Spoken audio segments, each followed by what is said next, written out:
LTN Hour. Let's talk NASCAR with your host, Todd Bailing, co-hosts Brian Schmidt, PJ Noodleman, and producer Dangerous Dan Margetta.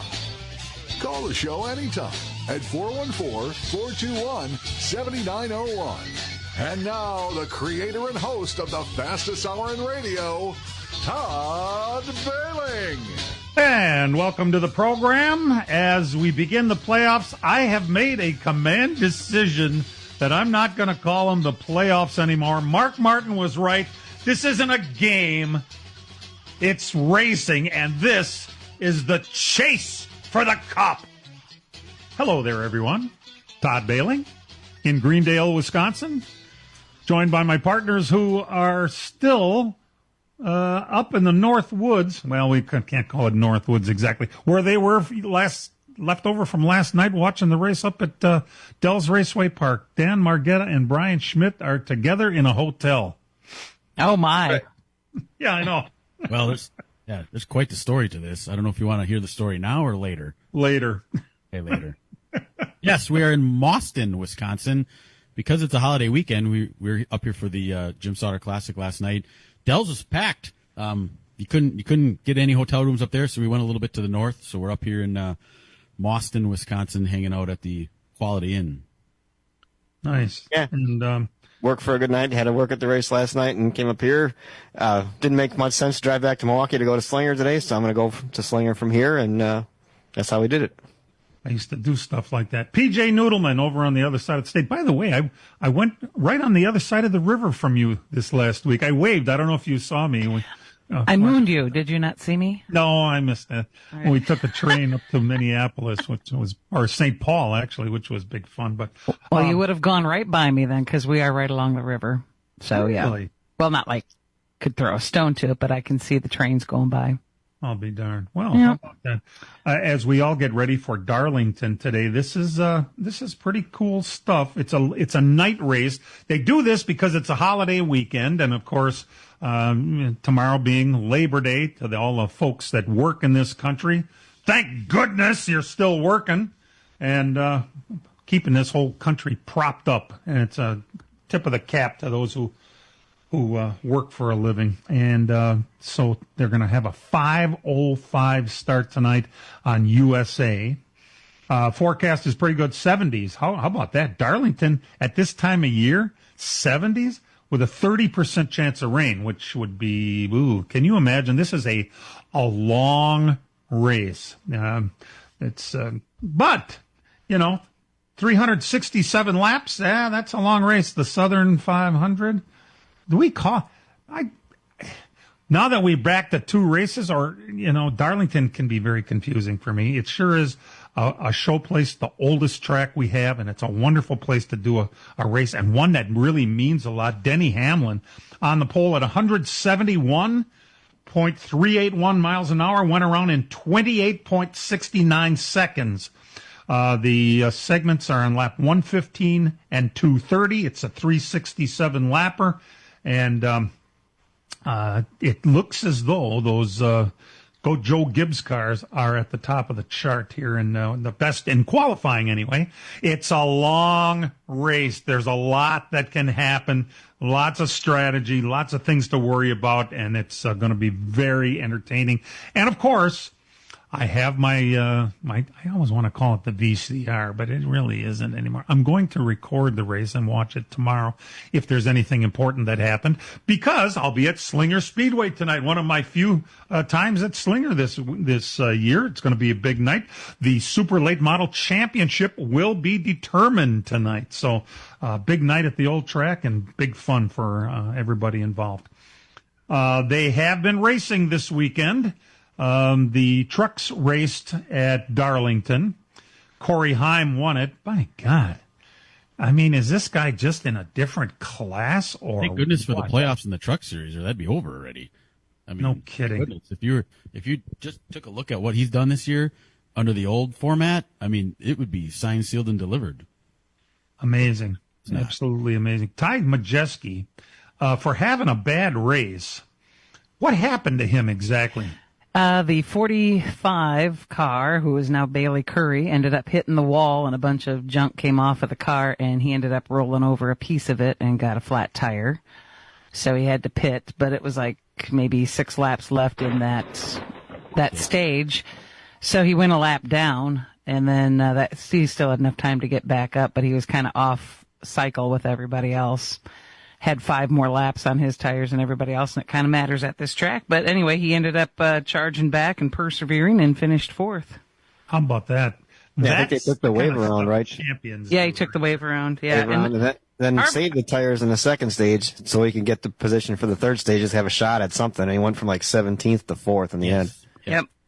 And I liked hearing Harvick say that that's what a championship is made of right there. No kidding. Can you imagine the crying if Corey Haim doesn't win this championship after having such a dominant season? They were crying last year. I know. Not only a 25% chance of winning it at Phoenix if you think about it, because there's 4. And Ty is really good at Phoenix if he can make it there. Really good in Phoenix. And wouldn't that be I can Or those just front row hear trucks. the crying already. This system is terrible. Imagine that. Imagine going to Phoenix and having a shot, ties in the thing. You got 25%. What if Pulsivar gets in a truck? Then what happens? He'd probably take everybody out. That's the X factor right there. The Xfinity Series raced on the other side of the country, Portland. And the state of Oregon, you'd think there aren't a whole lot of major league events out there. They've got a basketball team, but that's pretty much it, right? So they have themselves the Xfinity Series, not the major leagues, but it's a pretty big deal. If you're a motorsports fan, you'd think that place would be overrun with race fans. Well, it wasn't. It looked crappy like it does usually. But Connor Zilisch wins the pole. Connor Zilisch dominates the race. At the end, it made it really interesting when Austin Hill got by him and the car, he started rubbing tires. And I thought, oh my God, can you imagine after dominating like this, having an issue at the end? And he came back on another caution, one last caution, and got ahead. And I can't figure out that he missed that corner. I mean, he took the shortcut. Now, they said that taking the shortcut apparently is good enough of a penalty in there. But before, when you ever missed a corner on a road course back like the bus stop at Watkins Glen, you used to have to come to a complete stop. He missed the chicane at Daytona in the 24-hour sports car race. You got to stop completely. He just drove straight through, and they said that was good enough. I slalom those blocks just a little bit, and I guess I know it doesn't seem right. Because I would do that every lap if that was the case. Hell yeah. It seemed like you certainly didn't lose any time doing it, but a little chicane there, and several cars did it, and then they went back to NASCAR. Are you sure we're okay? Yes, that's fine. We're good. Oh, okay. So and just to the defense of the people in Portland, just 2 weeks ago they had their IndyCar race there too, and there was a really large crowd for that. So they're kind of on the same system that Milwaukee had last year. You got the trucks one week and your IndyCar the next week. It was reversed for them. They had IndyCar first and then the trucks right away. Why you compound those schedules, I don't know, but that hurts attendance a little. Yeah, as much as it was impressive that Connor Zilisch won that race, you have to remember, how long ago was it that he had collarbone surgery? 2 weeks? 2 weeks, 3 weeks? Yeah, that's wild. Oh, to be 19 again. I guess that has something to do with it. But by the way, Carson Kvapil locked himself into the playoffs with a 6th place finish. And this rookie season is going all right for Kvapil. Probably he would say, he was hoping that he would have even been better. But I don't know that anyone saw this coming out of Connor Zilisch. I mean, I know that there was a lot of hype, but he's living up to the hype, folks, and he's coming to the Cup Series next year at the ripe old age of 20. Joey Logano actually said that kid is further ahead in his development than I was at that age, and sliced bread, they called him. He was a can't miss. Of course, that's been the case, hasn't it? So it's interesting stuff. Zilisch, what a star, and he's on his way to the Cup Series. This first race for the playoffs, we have to start thinking about some things. The first round begins today, and we are going to have to think about which drivers may not make it through. And we all made our picks, but we didn't compare notes, and we're going to find out with each other who's going to do that. Plus, we have our final 4 written down for the championship, and boy, oh boy, There's usually a surprise or three in that, and it'll be fun to watch. We're glad you're tuned in here on this Labor Day weekend, and we'll be back right after these. Put some excitement into your weekend with short track racing and fireworks this Sunday night at the Slinger Super Speedway. It's the Labor Day celebration with IBEW Local 494. Watch a 100-lap super late model feature plus 5 action-packed divisions, including those wild and crazy figure eights. Affordable family fun. Kids 8 and under get in free, and it's just $5 for kids 9 to 12. Qualifying at 5, racing at 6:30, and fireworks at dusk. All this Sunday night at the Slinger Super Speedway. Rain date Monday night Labor Day. As a growing manufacturing company, we needed security solutions. We chose Bonafide because of the services they offer, pricing, and trusted reputation. But it's their outstanding service and support that convinced us we made the right choice with Bonafide. When businesses need security, they contact Bonafide Security Solutions. From locks and alarms to safes and surveillance, we do it all. We are Bonafide. We protect what you value. For your free security survey, call us today or visit bonafidesafe.com. The summer heat is on, and PMF Landscape Supply in West Bend has everything you need with fresh mulch arriving daily. From premium hardwood mulch to hemlock and pine bark to EnviroMulch in red, gold, chocolate brown, and black colors. PMF also has a large variety of decorative stone and granite, as well as field stone, topsoil, and compost. For all your landscaping needs, visit PMF Landscape Supply, 5470 River Road in West Bend. Call 262-338-8800. Or visit pmflandscape.com. Friends of racing for many years. PMF Landscape Supply in West Bend. Chimney Mechanics installs and services wood, natural gas, propane, pellet stoves, and chimneys. We service all of Wisconsin, the UP, and Northern Illinois. We repair all brands and all models of fireplaces, no matter where you bought it. We do custom chimney caps, liners, chimney fire repairs, water and stonework, water leak repairs, and replacement dampers. We do new construction and insurance work. No job is too big or too small. ChimneyMechanics.com. That's Chimney Mechanics with an X. Check us out on Facebook. The Packers kick off this season September 7th against the Lions. Throw down on the slant. Touchdown! Coverage begins with Doug Russell in the Potawatomi Sportsbook pregame show at 11 a.m. on your home for the Packers. 97.3 The Game. Welcome back to LTN. Derek Kraus is going to be in tonight's race. I thought I'd remind folks of that. He'll be in the number 44 car starting at the back of the field. He's in the show. So good for him and good luck and all of that.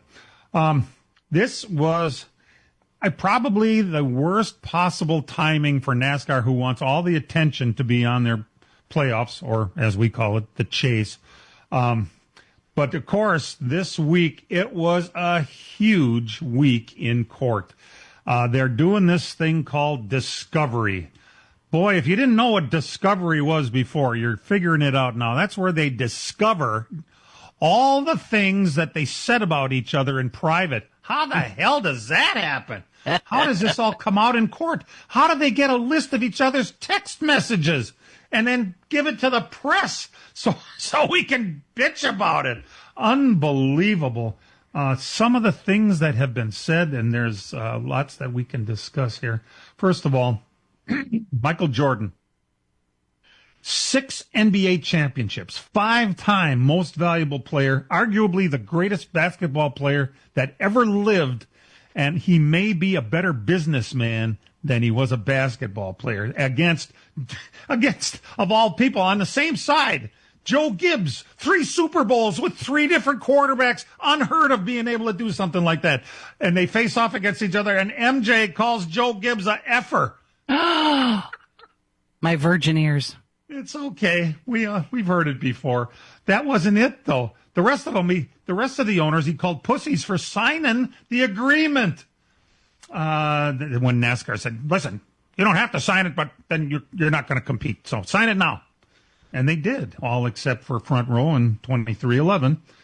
And boy, oh boy, Michael Jordan has made it known, I lost that much in a casino already. I'm not worried about what this is going to cost. Let's continue until we get to court.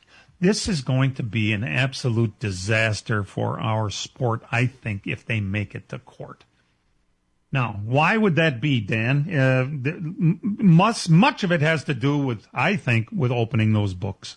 That's got to be all it is now. I mean, you saw how much got left off in this just an injunction hearing. Imagine the full trial when everything becomes public and everything gets unloaded. And that's got to, neither side, I think, wants either of that to happen. But maybe it hurts NASCAR more if it gets to that point. I don't know what kind of leg 2311 in front will really have to stand on in the end. It's still NASCAR's series. I get, I get everything that's out there.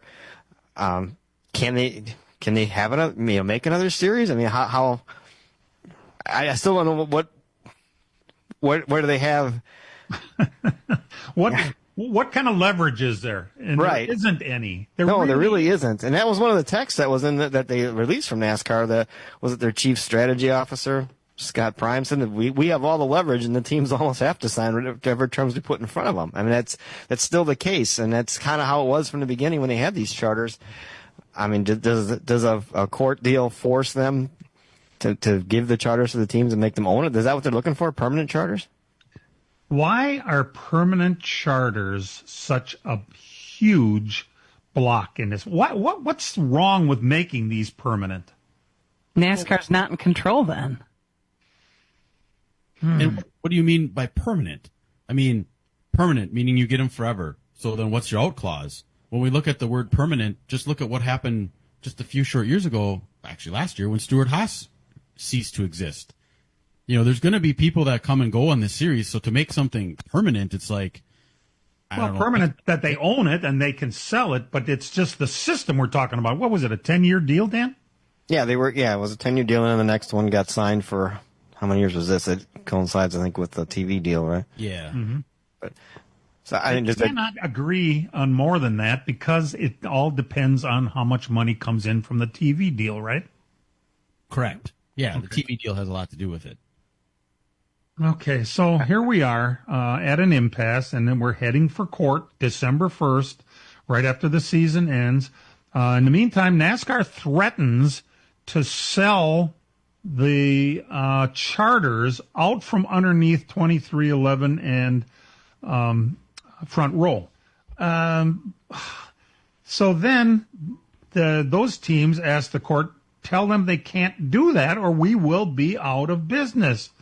So I don't really understand why NASCAR actually said, all right, tell you what, we'll hold 3 charters each. If you win this thing, we'll hold on to, if we win, we'll give you 3 charters each. Now, where are they going to come from, Dan? Well, that's what the judge even asked is like, if you are going to issue them charters, why can't it be the ones you hold in reserve? Remember, they hold 4 charters in reserve. There's 36 charters right now, but there's a total of 40 in the agreement, and those 4 are at NASCAR's discretion to issue out should they please. And then everybody thought it would be for a new manufacturer coming in, maybe Dodge or Hyundai or something like that, or Honda. And that. So those were always there in limbo. The ones that they're going to hold to give to the teams, should the teams win the lawsuit, would be those 4 that they held in reserve plus the 2 they bought from Stewart-Haas Racing. The 4 they originally had are the ones that they're talking about reselling or issuing out to somebody else, and saying they have a lot of interest in it right now. A lot of the names are redacted. They did give the intention that they're going to give at least one of those out. That kind of came out this week. Not sure to who. A lot of people were speculating. That's the real question, isn't it, Dan? Yeah, a lot of people speculated. Was it Junior Motorsports, Dale Junior? I don't know. Is that out there? It kind of makes sense. So that's I think what happened in that injunction, that the judge asking him, why don't you just keep those ones you have in reserve for him? Why does they have to be the ones that you took back from because they didn't sign the agreement? It led to them saying, we're going to. It's kind of like an olive branch type thing, saying, should you win, we'll give you these charters type thing. I think it's kind of maybe a move towards maybe we should settle this before we get to court. In the meantime, NASCAR went to Speedway Motorsports, which is Charlotte and a good portion of the schedule, and made it clear that they cannot have any other races from any other series or they will drop them from the schedule. Boy, Is this good faith bargaining, getting this stuff in Discovery? I'm not sure. It doesn't look good. And a lot of the documents they had were internal documents that never really came about. They're just strategies, discussing strategies, and there was one of them that said they discussed possibly purchasing Speedway Motorsports. And then the big one on that one, everybody looked at that. Oh, NASCAR thought about buying Speedway Motorsports. The biggest one on that document was the last bullet point was vertical integration. That was NASCAR owning everything. They talked about possibly owning all the teams and everything like that to combat a boycott. And that would be having to pay all the drivers a ton of money to get out of the stuff they're doing. Same with the team owners to give that up. Remember when they went from public to private, they spent a lot of money to a lot of people to get to that point, and I'm not sure that hasn't been out where that all went yet, and that could be a big part, too, as it can come out in this trial. It was called, it's called or referred to as the Gold Code, where NASCAR owns everything. We're not done talking about this yet. There's lots of things that have come out of it, including how in the hell did the court system get everybody's texts? It's crazy, isn't it? We'll be back. Put some excitement into your weekend with short track racing and fireworks this Sunday night at the Slinger Superspeedway. It's the Labor Day celebration with IBEW Local 494. Watch a 100-lap super late model feature plus 5 action-packed divisions, including those wild and crazy figure eights. Affordable family fun. Kids 8 and under get in free, and it's just $5 for kids 9 to 12. Qualifying at 5, racing at 6:30, and fireworks at dusk. All this Sunday night at the Slinger Superspeedway. Rain date Monday night Labor Day. From racing engines to street engines, long blocks to turnkey packages, or complete custom engines, just ask and Wagner Automotive can fill your needs. All backed by many years of racing experience. These years of experience have provided reliability and performance that customers need to win races. Wagner's has been building championship-winning engines for top teams from NASCAR to short tracks in your backyard. This expertise has carried over to street engines they supply to top custom car builders. The Wagner Company, in the heart of Wisconsin, is outfitted with the state-of-the-art machinery necessary to design, manufacture, build, and test custom engines and their accessory parts. Dyno services are independently available for anyone needed to test their engine. Wagner's Company can also provide you or your company with production CNC machining or welding services. All your questions and requests are handled personally by Casey Wagner. Just give us a call at 920-394-3557 or visit our website at wagnerautomotive.com. Miller Sales and Service of Random Lake is where to go for a trailer, no matter what you're hauling. Tom and Jerry Miller have been selling trailers from B&B, Trophy, and Bravo for over 50 years.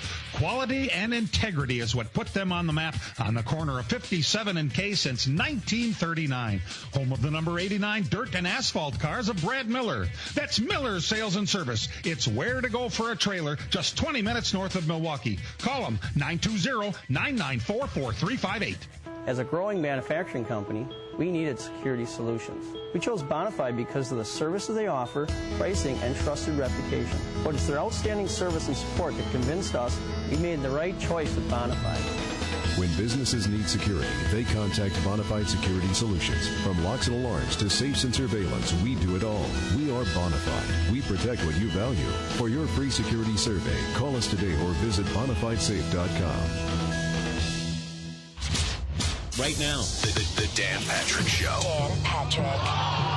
Flag football, I don't get this. The NFL was really proactive in getting flag football into the LA Olympics. If I'm the Dolphins owner, am I letting Tyreek Hill play? No. Am I going to let Joe Burrow play? No. The Dan Patrick Show. Dan and the Danettes and you. The Dan Patrick Show. Weekdays at 8 a.m. on Fox Sports 920. Back in 1948, I think it was, when they all sat around the table, and these businessmen all got together and decided to start sanctioning stock car racing. They down in the Streamline Hotel in Daytona Beach, and Big Bill was. Can you imagine thinking about what was going to happen far into the future? How this has changed from how everything started with Big Bill. You have the most successful series of anything are when they're dealt with an iron fist. But what they didn't count on, I believe, is a guy like Michael Jordan, who as great a basketball player as he was, may be a better businessman. He's brilliant. And he just comes up with, and he said it himself. It's better for the teams. It's better for the fans. And NASCAR doesn't know it yet, but it's going to be better for them in the long term. But what are they trying to do? Are they just looking for a bigger piece of the pie at this point, Dan? Is that what this is all about? That's what I'm wondering. Is that you didn't get your way in the negotiations with the charter agreement, and the other teams kind of folded on you and signed the deal, and you didn't. So did that make you mad? Now you're doing this, and that's what I'm saying. When this the dust all settles from this, what's going to be left? And it's got the potential to burn everything down completely, I think. I mean, we've always had arguments with teams in NASCAR.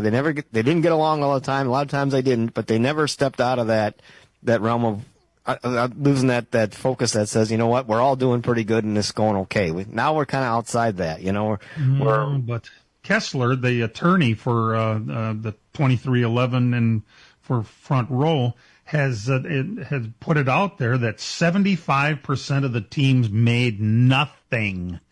Now, how sustainable is something like that when you think about it? I got to look how that's figured too. I mean, if you're a company or a corporation, salaries and all that count as a cost toward the corporation. Corporation XYZ could lose money, but your executive are making $2 million a year, or something like that. It's you got to see how that comes into play. I mean, there's different things there. How's it defined? Right. Yeah, well, You can always skew numbers to make them to your benefit. I mean, if 75% of the teams weren't making any money, would this even be happening? I mean, right. And then not making any money, does that count the money coming in for the sponsorship too? So you have money. Hell no, it doesn't. Exactly. So they are making money. They're just the way you crunch your numbers makes it look like you're not, to add to your argument. If I remember right, back in the day, didn't NASCAR say this? You make your money from your sponsors? That was always what it used to be. It wasn't, it was up to you to go out and do it. But then remember, NASCAR got in the sponsorship game. They started taking some sponsors from teams and official this and that kind of muddied the waters even further. This kind of whole thing began in 2016 when we had charters. Remember when it was on, we said, don't go the route of CART. When they split with IndyCar, and 10 years later, their first deal, we're kind of on that path right now. And remember when that happened? When did NASCAR really start to boom? Right around then. 1996 to early 2000s and that. And what happened? IndyCar split, and everybody went to the NASCAR. So if this fight goes on and it takes them down, who steps up now? I mean, there's got to be something in the wings there that a series that could over that, especially if you have the right drivers and the right people behind it. Geez, what would that be, Dan? I don't know. Cars Tour, maybe. Oh gosh, yeah. Cars Tour. They're not going to. Of course, you know what it's about. It's about the drivers. It's where the drivers go. They don't go there to see these cars. They don't go there to see these stupid ass wheels with one lug nut. They don't go for all the rules and technicals and segment winners and points that you have no idea where they came from or what good they are.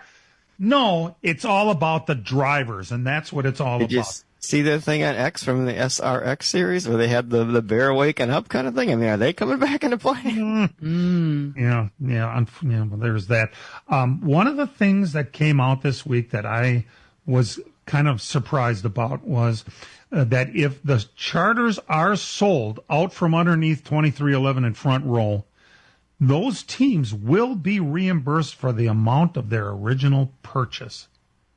So, in other words, NASCAR would sell the charters themselves, but they would make sure that they reimburse those cars for what they paid for the charters. And remember, too, there's always that nuclear option that they kind of have, that if they're going to lose this thing, we can just do away with charters altogether. Right. And there's a part of me that thinks that might be the best way to do this. And all these teams think they have something. They're sitting on 4 charters, thinking, hey, these things are worth upwards of $50 million each. And then just like that, they could lose a $200 million. Well, it's on paper, and you don't really lose it if it's the whole idea of the charter system was to guarantee team spots in a race. Right. Because remember what year was it when we had was that the mid 2000s, early 2000s, when we had more cars than we had, and every week somebody like David Rudiman wouldn't make the race, or Darrell Walton. Yeah, big name teams in that. Right. The biggest thing was to give them value when it was all done, because when it was all, remember, Petty Enterprises kind of more the thing, didn't get nothing of it. Bobby Allison is a good example. He had a team and got really nothing for it when it all was done, you know. It was to give them some kind of value to have when it all said and done, because the end game for all these guys was nothing. You spent all this time and effort and money in doing this, and all of a sudden when it was over, you had nothing to show for it. What I thought was interesting that came out in all the conversations in this discovery, Denny Hamlin's hatred of the France family run deep. That's pretty good. And here's a guy making his money in NASCAR, and now he's even got a little side gig going on, doing a podcast. You might hate him, but that's where the money's coming from, my friend. We'll be back. The racing season at the Fair Park in Plymouth is winding down quickly. Just 2 more events. Saturday, September 20th, the 8th annual Jim Wildman Watson Classic, featuring the Dirt Kings late models, wingless sprints, A-mods, street stocks, and bandits. Then on Saturday, September 27th, the season wraps up with the Wisconsin Sprint Car Championships, IRA Sprints, Plymouth Dirt Track Racing MSA Sprints, Wisconsin Wingless Sprints, and the IRA Lightning Sprints. Championship night in all divisions. On-track action at 5 o'clock. We'll see you there. Miller Sales and Service of Random Lake is where to go for a trailer, no matter what you're hauling. Tom and Jerry Miller have been selling trailers from B&B, Trophy, and Bravo for over 50 years. Quality and integrity is what put them on the map on the corner of 57 and K since 1939.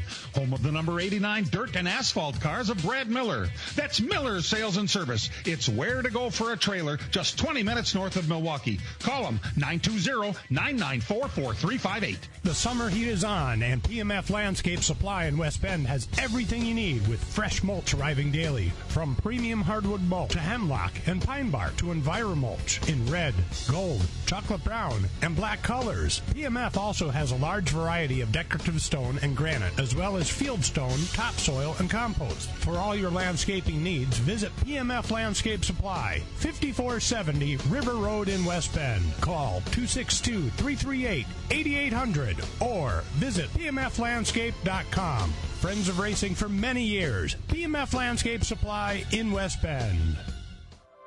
Chimney Mechanics installs and services wood, natural gas, propane, pellet stoves, and chimneys. We service all of Wisconsin, the UP, and Northern Illinois. We repair all brands and all models of fireplaces, no matter where you bought it. We do custom chimney caps, liners, chimney fire repairs, water and stonework, water leak repairs, and replacement dampers. We do new construction and insurance work. No job is too big or too small. ChimneyMechanics.com. That's Chimney Mechanics with an X. Check us out on Facebook. Rush on, tight pocket. There we go. Set. There you go. There's the pressure they've been waiting for. Edger and Cooper.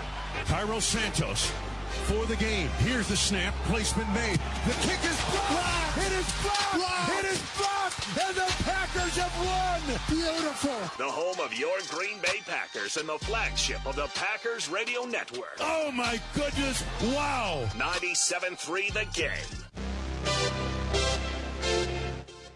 Welcome back to LTN.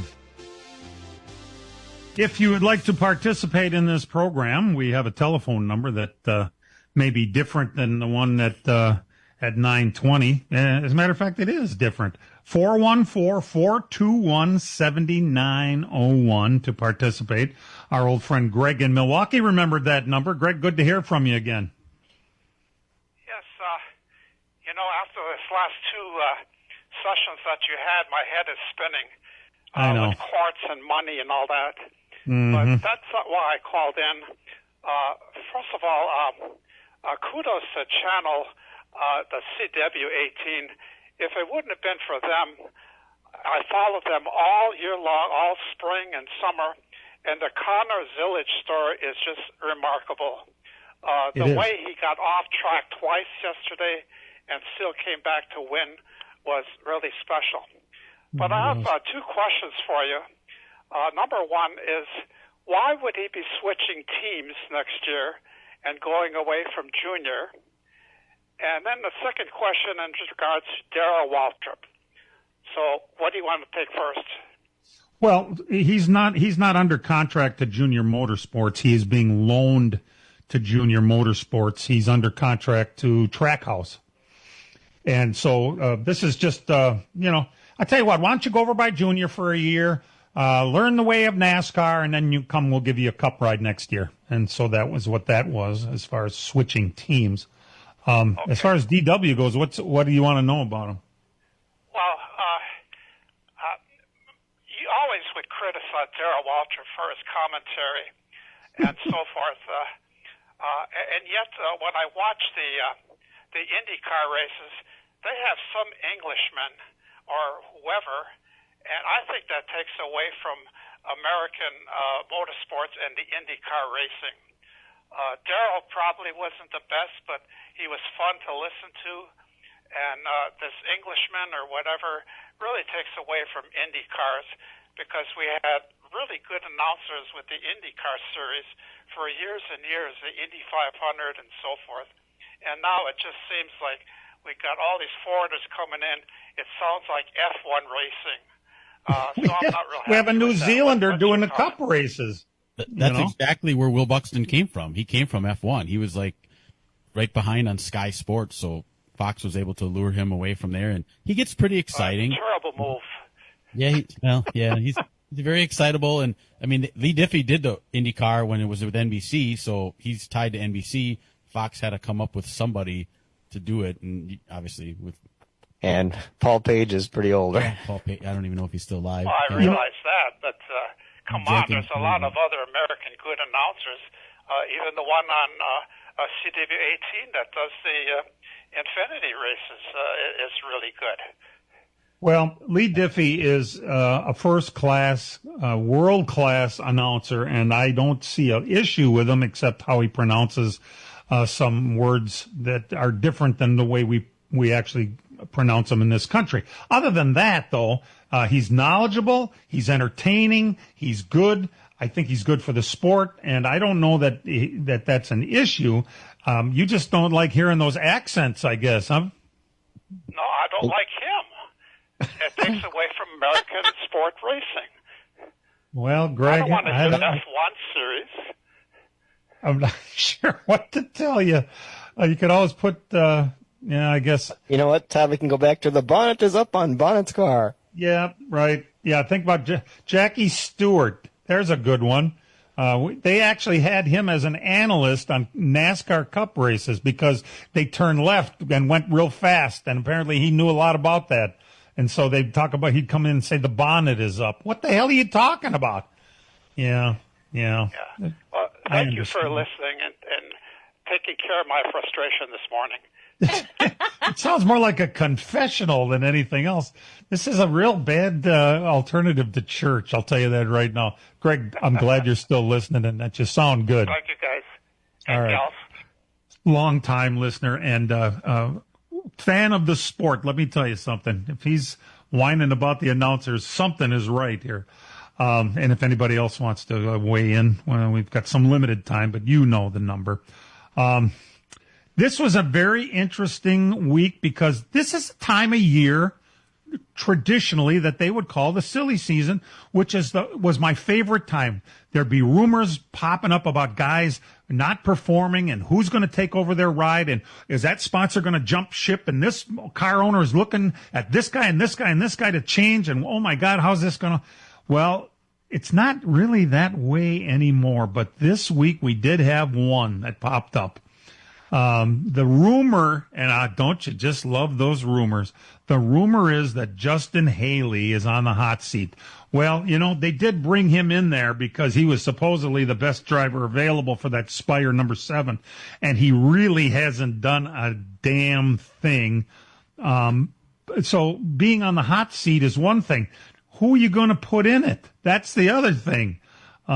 It seems to me that the list is kind of short. Like one guy got released that's got Cup experience and that might slide over there and even bring some sponsorship with him, and that's Daniel Suarez. He's a very popular driver. I don't know how many people, how many fans Justin Haley brings to the sport, but Suarez certainly is a very popular kid. And the other name was Ricky Stenhouse, and everybody sat up and went, Stenhouse? What's up with that? Well, He's under contract through next year, so there'd have to be a buyout from his team, which is called Hayek.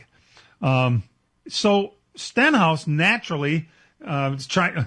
They asked him about it. He goes, "I'm under contract. I'm perfectly happy." Blah blah blah blah. He wants to be renewed after next year, is what that amounts to. And as long as they don't have anybody better to bring in, that's where they're at. So I don't think Stenhouse. So do you want to replace Justin Haley with Daniel Suarez? That's the question. That's the name that's on the hot seat. But you think about that car. Haley got in that car because they did so well in the Rick Ware car, and we thought he did good in, subpar equipment, and he was the next thing. Remember Jeff Gordon kind of touted him the talking about maybe a spot on Hendrick. When he goes to the 7, hasn't done much. Corey LaJoie was in that car. Didn't do much. The 77 runs pretty decent with Hocevar now. What's up with the 7? I mean, they had Rodney Childers there, and he didn't work, so. Michael McDowell's been pretty good in their other one, too. Yep. He has been an underachiever for sure. Maybe that's we'll take a break, and we'll be back. As a growing manufacturing company, we needed security solutions. We chose Bonafide because of the services they offer, pricing, and trusted reputation. But it's their outstanding service and support that convinced us we made the right choice with Bonafide. When businesses need security, they contact Bonafide Security Solutions. From locks and alarms to safes and surveillance, we do it all.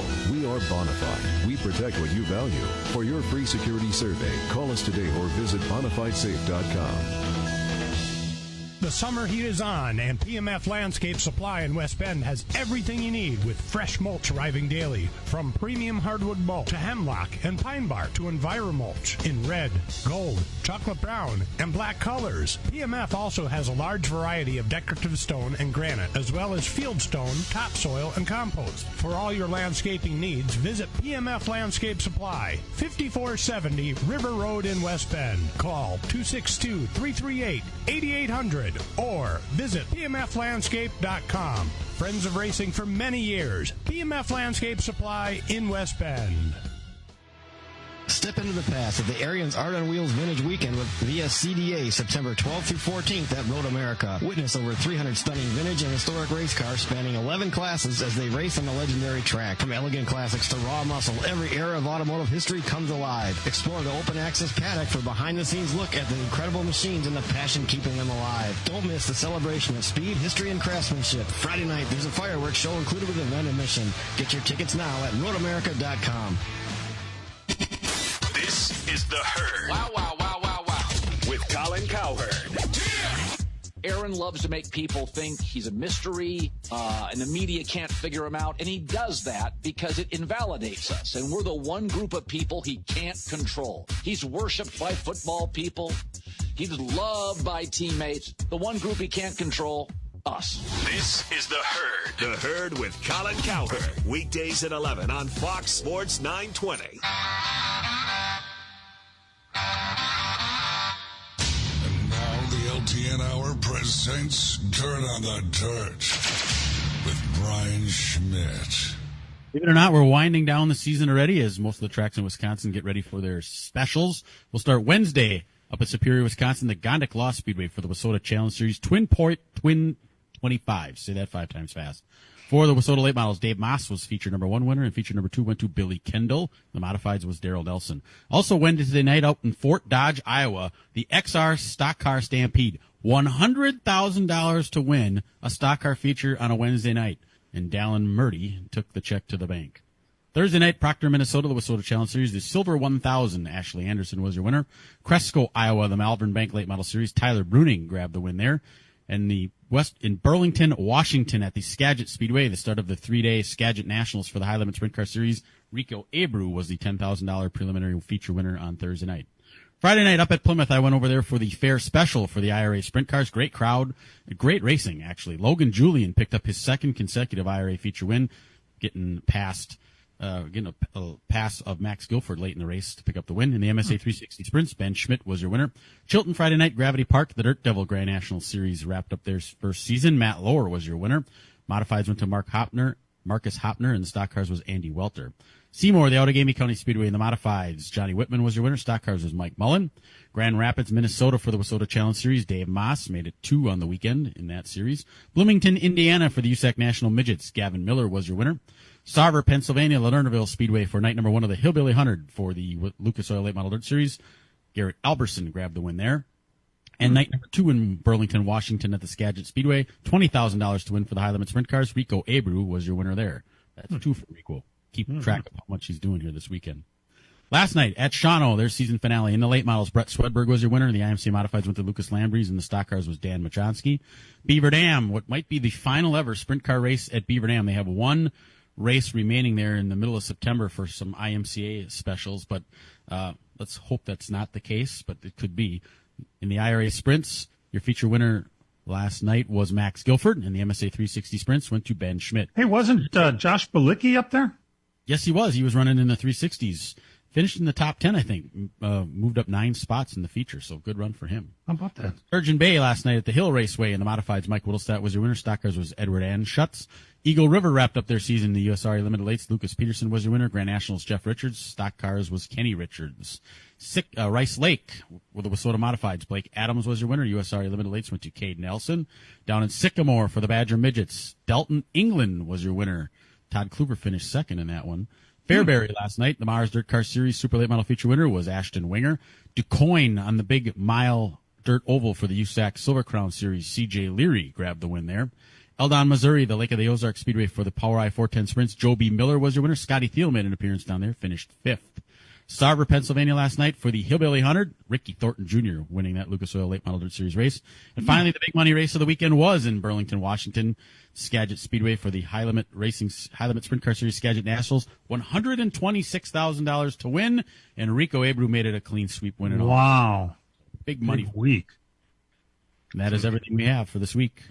All right, on to the asphalt side of things. Last Sunday at Slinger, the Kulwicki Memorial Super Late Model winner was Brad J.J. Miller.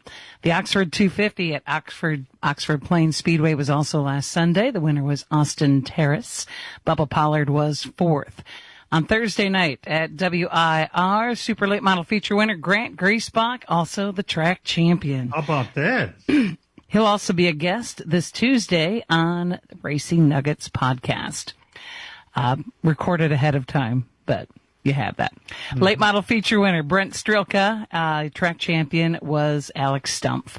On to Friday night, the Arca Menard Series was out at Portland International Raceway. Your winner was William Sawalich. Grundy County Speedway Super Late Model feature winner, Clay Kurtz. The ZMAX Cars Tour down in Florence Speedway, South Carolina. Your Pro Late Model feature winner Keelan Harvick. The late model stock car feature winner was Landon Lewis. Dale Earnhardt Jr. also in that race. He finished 18th. Yesterday and last night, the JEG CRA All-Stars Tour at Kalamazoo Speedway. Blake Rowe was your winner. Elko Speedway in Minnesota. Double NASCAR late model features Jacob Gady picking up another win. Brian Rolstead was the other feature winner. Jefferson Speedway late models in action last night again. Dale Nottestead was your winner. And then, of course, last night at Dells Raceway Park, the ASA Midwest Tour for the Jim Sauter Classic. It was a bit of a slobber knocker, but Gabe Summers pulled off the win for the Midwest Tour. And Aaron Moyer, first-time winner in the Midwest Truck Series, and Dennis Prunty, fast time, and the 602 late model feature winner. Today, Slinger Speedway going to be back in action. Gates open up at 5, racing at 6:30. Super Lates, late model Slinger B, Sportsman Figure Eights, and, as Ed Kluka would say, fireworks. Yes, fireworks. Big night for sure. The year of Grant Griesbach. I mean, did anybody really see this coming? He has already won the championship at WIR. He's won the Red, White, and Blue States Championship Series. He is 22 points ahead of Brad Miller and Alex Prunty, going for his first ever championship at Slinger tonight. And boy, that's a pretty spirited battle. There's Brad has won 2 features, and like PJ said last week also. And Alex knows how to win championships. He's won it twice. It's going to be very entertaining. Plus, yesterday, Grant Griesbach took over the points lead in the Midwest Truck Series. Where the hell did all this come from? Isn't it just amazing? We talk about that in the podcast, so you can hear more of his thoughts on that. It's a 100-lapper tonight, and it will determine the championship this year for the Super Lates. Next week at Slinger, it'll have all the other championships, but tonight, I don't know all the other ones, but not just the super late models. We also have the late models, the Sportsman, the Slinger Bs, and the figure eights tonight, so a big night at Slinger Speedway. We're glad you tuned in. We'll come back with some of our elimination predictions. This ought to be good, and why. That's even better. We return right after these. The racing season at the Fair Park in Plymouth is winding down quickly. Just 2 more events. Saturday, September 20th, the 8th annual Jim Wildman Watson Classic, featuring the Dirt Kings late models, wingless sprints, A-mods, street stocks, and bandits. Then on Saturday, September 27th, the season wraps up with the Wisconsin Sprint Car Championships, IRA Sprints, Plymouth Dirt Track Racing MSA Sprints, Wisconsin Wingless Sprints, and the IRA Lightning Sprints. Championship night in all divisions. On-track action at 5 o'clock. We'll see you there. Miller Sales and Service of Random Lake is where to go for a trailer, no matter what you're hauling. Tom and Jerry Miller have been selling trailers from B&B, Trophy, and Bravo for over 50 years. Quality and integrity is what put them on the map on the corner of 57 and K since 1939. Home of the number 89 dirt and asphalt cars of Brad Miller. That's Miller Sales and Service. It's where to go for a trailer, just 20 minutes north of Milwaukee. Call them 920-994-4358.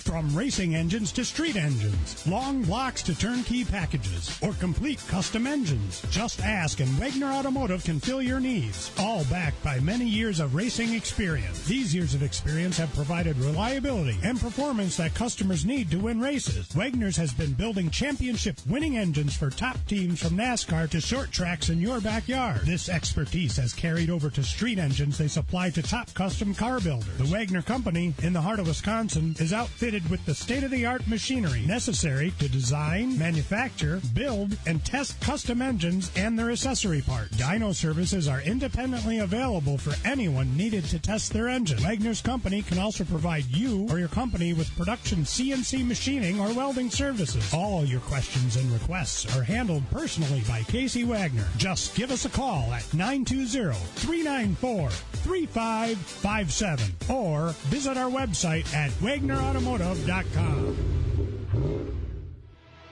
Step into the past at the Arians Art on Wheels Vintage Weekend with VSCDA September 12th through 14th at Road America. Witness over 300 stunning vintage and historic race cars spanning 11 classes as they race on the legendary track. From elegant classics to raw muscle, every era of automotive history comes alive. Explore the open access paddock for behind-the-scenes look at the incredible machines and the passion keeping them alive. Don't miss the celebration of speed, history, and craftsmanship. Friday night, there's a fireworks show included with event admission. Get your tickets now at roadamerica.com. The Packers kick off this season September 7th against the Lions. Throw, that's on the slant, touchdown! Coverage begins with Doug Russell in the Potawatomi Sportsbook pregame show at 11 a.m. on your home for the Packers. 97.3 The Game. Oh, lots of things to pick today. I think we should probably start with today's race at Darlington. First round of the playoffs. I'm going to go out and say it's going to be a guy who hasn't won a damn race and put himself in the playoffs, and he's going to win today, Tyler Reddick. And let's go to PJ next. I'm with Aaron Baird. I'm taking Denny Hamlin because I would love to see the uncomfortableness of Victory Lane. There you go. It wasn't uncomfortable enough at Indianapolis for you, huh? All right, Brian? I'm going with Josh Berry. He's got a really good starting spot, and everybody thinks he's not going to make it out of the first four, and boom, he's going to win and say, screw you. Wouldn't that be something? All right, Daniel? I agree with PJ. I'm going to go with Denny Hamlin. I like to see an uncomfortable Victory Lane, too. All right, now, that's interesting because next we're going to do the 4 drivers that are not going to make it out of the first round. And, Brian, I'll tell you right now, I'm going head-to-head with you here because I'm going to take Barry to not survive this round. I'm going to take Austin Dillon, Josh Berry, Austin Cindric, and SVG not to make it. And I know how many points that SVG has, but not me. All right, those are the 4 I'm taking. Let's mix it up here. Dan, you go next.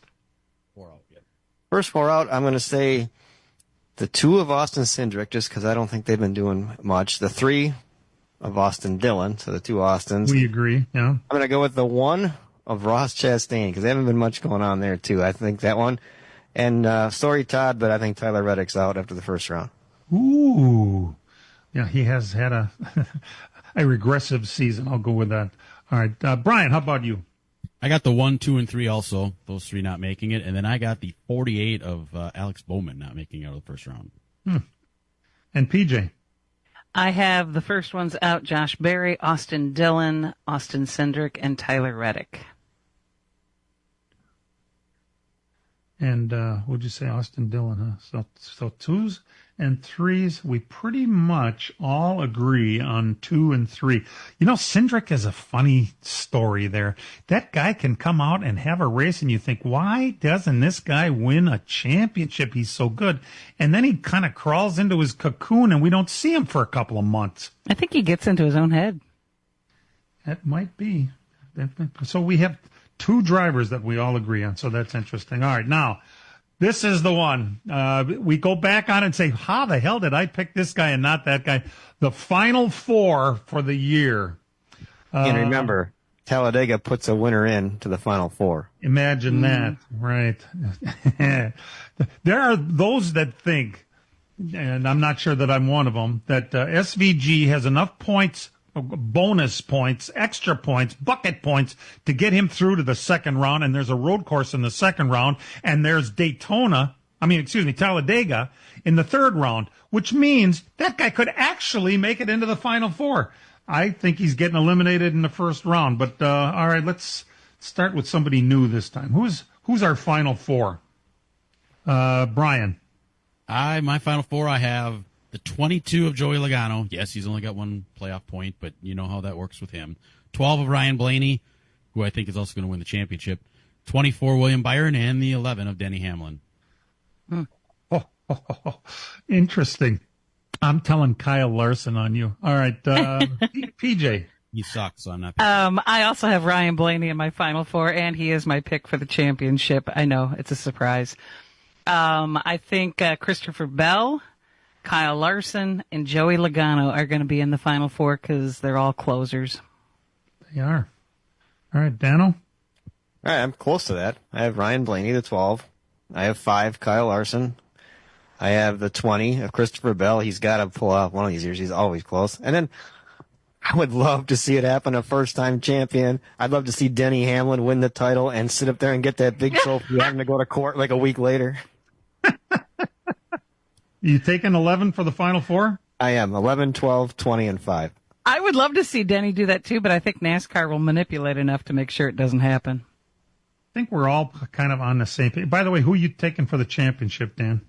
I'm going to go with the 12. I think overall. And I don't even have them in my final 4. Y'all mock me for picking them every week. Yeah, I know. My 4 are Kyle Larson, William Byron, Christopher Bell. Does it sound like a theme here amongst us? And Joey Logano. It's not that I really like Logano that much. He's a closer. You can't take away from him. You know why he's had a crappy half a year? Because he didn't have to win. It's NASCAR. He's the guy that will win Talladega and then win the championship. I'm taking William Byron for the championship. You all 3 took the 12 car, and I don't even have him in the final 4. Byron for the championship. That's all right. You're right a lot too, Todd. So. Yeah, I know. I suck at this. We all do when you come down to it. But you know what? This is why it's so fun to listen to LTN. We're all full of great ideas. How far do you guys all think SVG will make it? Out in the first round. Yeah, I think the second round. I think up to the round of 8. Oh, yeah? Like he won't win that... I think he'll make it to the round of 8 as well. That's where I have him. And lose on the road course. Interesting. Oh, no, that's right. The road course is in the second time. Thanks so much for tuning in. Brian, what happens to SVG, do you think? Got him one in the Roval and then out in the round of 8. All right, same thing. All right. Hey, thanks so much for tuning in. And remember, real race cars have doors, even if they do climb in through the windows. Let's Talk NASCAR, produced and directed by Dangerous Dan Margetta. Our engineer is Matt Losi. And for all of us involved with the program, thanks for tuning in. Hey, we'll see you at Slinger Speedway tonight. This program has come to you live from multiple locations. Any and all comments expressed on this show do not necessarily express the opinions of this station, its employees, or advertisers. Your comments are always welcome at mail@ltnradionetwork.com. Find us at facebook.com/LTN Radio Network. And thank you for your support since 1985. Tune in again next Sunday morning at 10 a.m. Central Time for the LTN Hour on the LTN Radio Network.